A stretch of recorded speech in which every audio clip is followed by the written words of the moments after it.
Welcome to my channel. आज की इस वीडियो में मैं एक्सप्लेन करूंगी कि किसी भी रिलेशन को कैसे दिखाते हैं कि वो इक्विवेलेंस है या नहीं। तो चलिए पहले हम डेफिनेशन देख लेते हैं। अ रिलेशन, ये नोटेशन है रिलेशन के लिए। A relation on set A is equivalence if it satisfies following properties.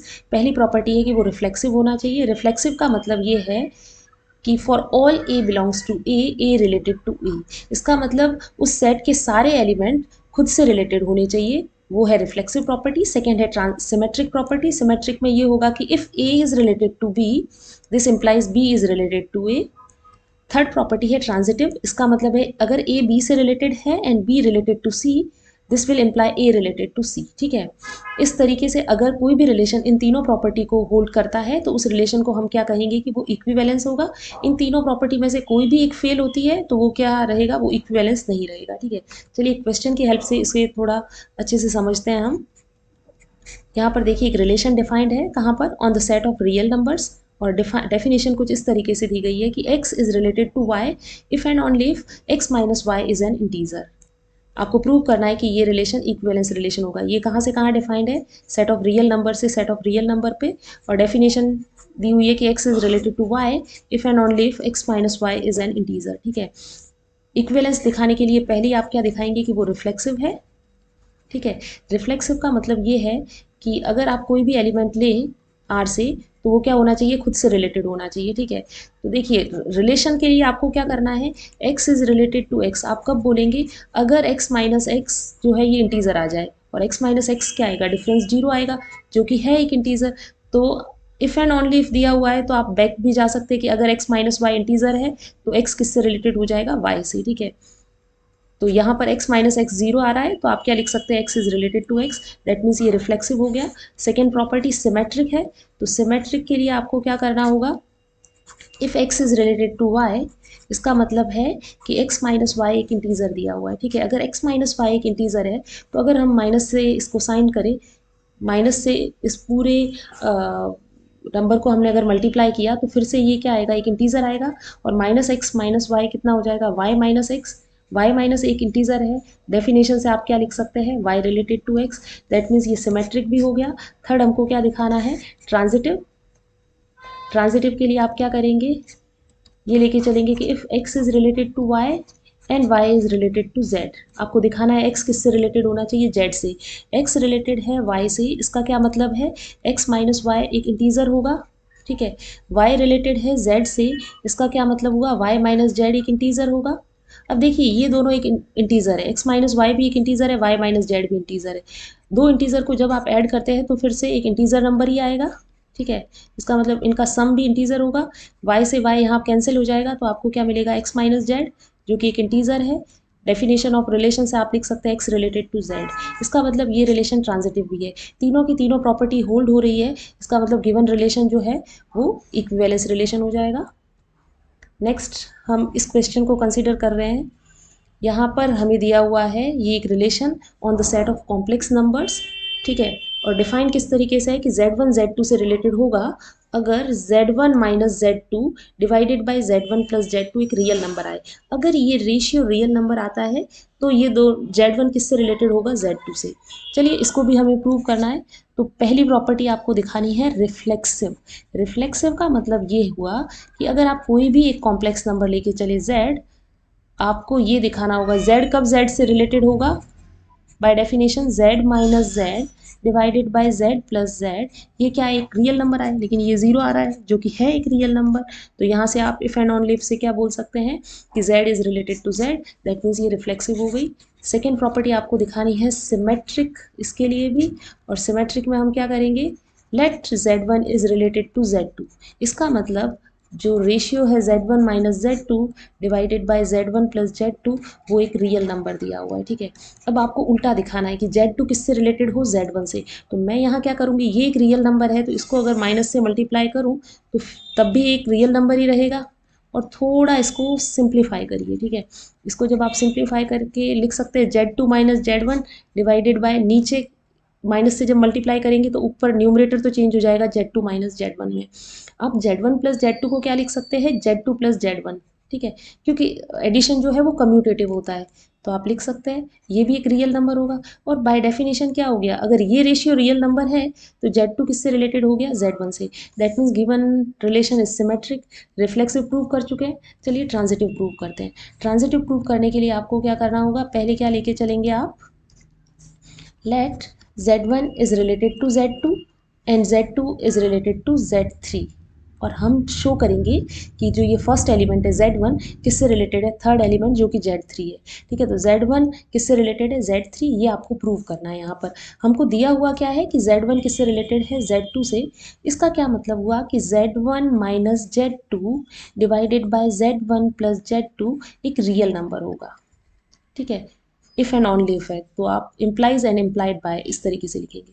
और अगर ये रियल नंबर है तो ये किसको इम्प्लाई करेगा कि अगर इस पूरे नंबर का मैं कॉन्जुगेट लूँ तो क्या आएगा, वो खुद ही नंबर आएगा। ठीक है, आप जानते हैं किसी भी रियल नंबर का जब हम कॉन्जुगेट लेते हैं तो वो नंबर खुद ही आ जाएगा। ठीक है, इस पूरे एक्सप्रेशन का आप कॉन्जुगेट लेंगे तो ये नंबर निकल के आएगा। ठीक है, रियल नंबर का कॉन्जुगेट खुद रियल नंबर ही होता है, तो ये इसको इम्प्लाई करेगा। अब इस वाले एक्सप्रेशन को थोड़ा मैं सॉल्व करती हूँ, तो Z1 bar minus Z2 bar divided by Z1 bar plus Z2 bar, conjugate divide हो जाएगा, सेपरेट कर सकते हैं इस तरीके से, ऊपर माइनस है अपॉन Z1 प्लस Z2। ठीक है, ये इफ एंड ओनली इफ चल रहा है, तो यहाँ पर आप जब क्रॉस मल्टीप्लीकेशन करेंगे तो आपको क्या एक्सप्रेशन मिलेगा, Z1 बार माइनस Z1 Z2 बार plus Z1 bar Z2 minus Z2 बार, और इस तरीके से राइट हैंड साइड में आ जाएगा Z1 बार प्लस Z2 बार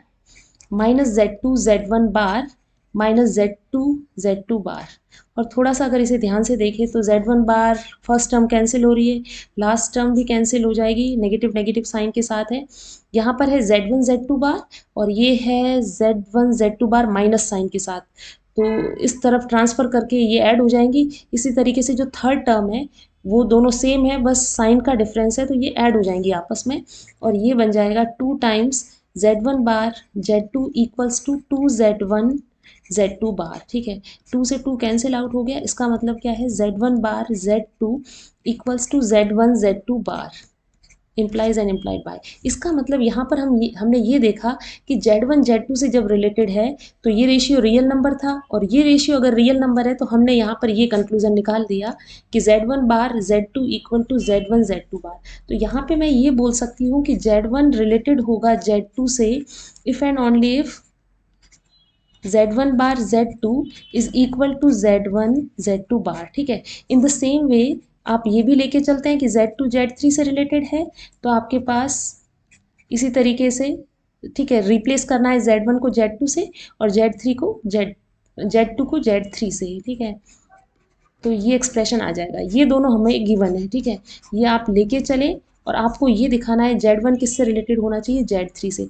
अभी मैं यहाँ पे क्या करने वाली हूँ ना, फर्स्ट में ना Z2 की आप वैल्यू निकालिए। Z2 की वैल्यू कितनी आएगी, Z1 Z2 bar divided by Z1 बार, ये इसको स्टार बोल दीजिए, और सेकेंड एक्सप्रेशन में आप रखिए ये। ठीक है, इस वैल्यू को जब आप रखेंगे तो सेकेंड एक्सप्रेशन की लेफ्ट हैंड साइड है Z2 Z3 equal to Z2 की जगह जब मैं स्टार को यूज़ करूँगी तो Z1 Z2 bar divided by Z1 bar times Z3 बार। ठीक है, अब यहाँ पर अगर ध्यान से देखें तो देखो Z2 बार से कैंसिल हो जाएगा, और इसको उधर शिफ्ट कीजिए तो Z1 बार Z3 किसके इक्वल आ जाएगा, Z1 Z3 बार की। और यहाँ से ये क्या हो गया, ये एक्सप्रेशन सेम है इनकी तरह। देखिए, जब Z1 Z2 से कब रिलेटेड है, जब फर्स्ट का कॉन्जुगेट इंटू सेकेंड इक्वल है फर्स्ट इंटू सेकेंड के कॉन्जुगेट के। यहाँ पे भी कुछ इस तरीके से है, Z1 conjugate Z3 Z1 into Z2 conjugate. इसका मतलब क्या हो गया, Z1 किससे रिलेटेड हो गया, Z3 से।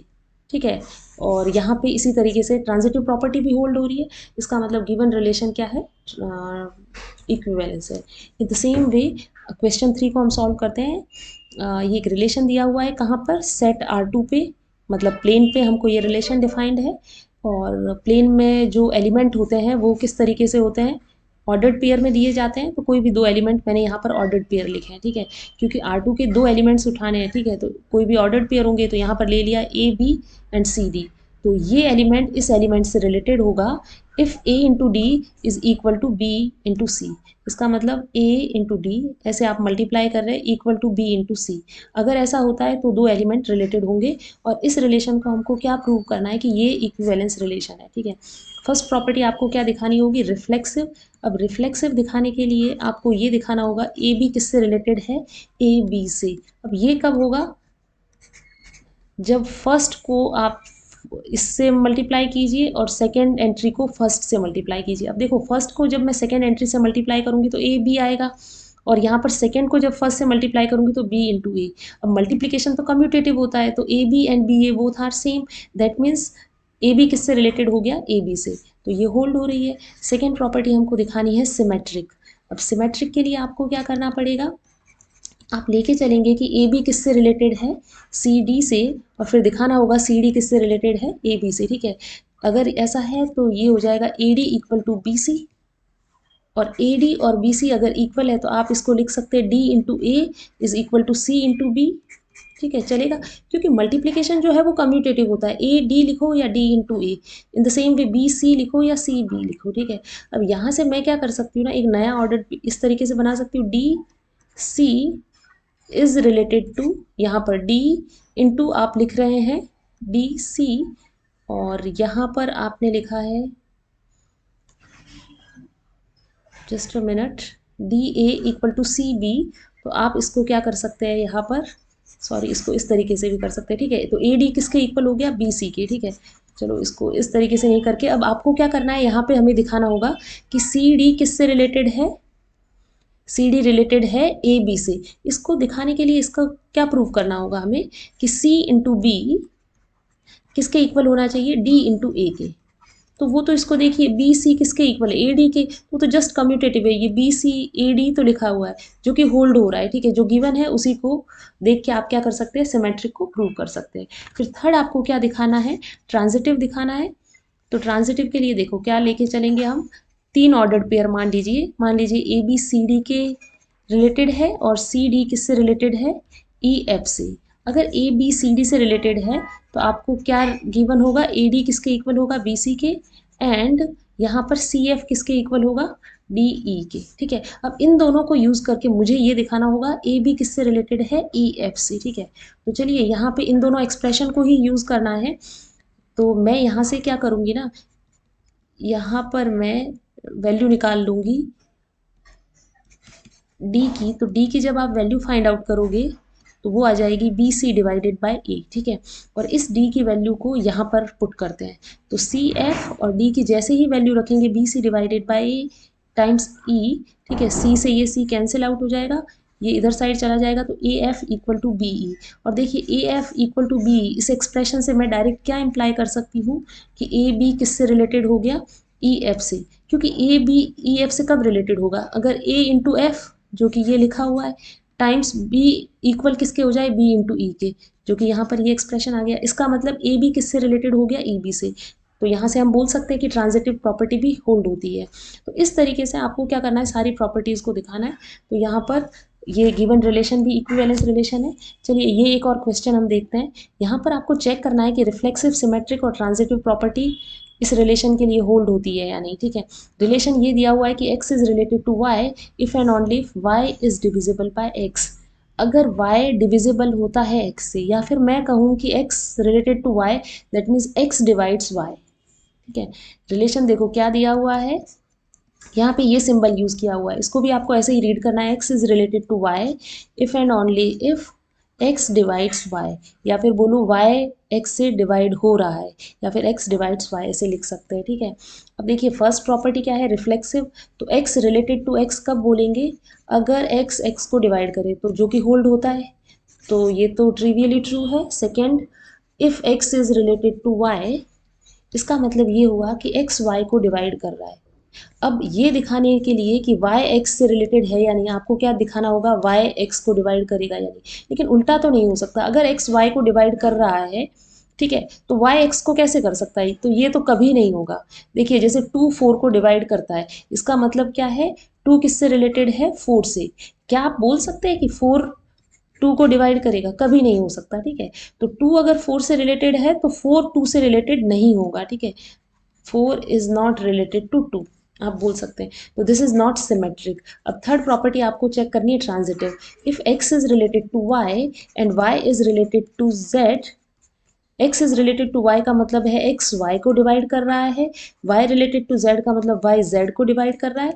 अगर x y को कर रहा है, y z को कर रहा है, तो यहाँ से डायरेक्ट आप क्या बोल सकते हैं, x z को कर रहा होगा डिवाइड, ठीक है।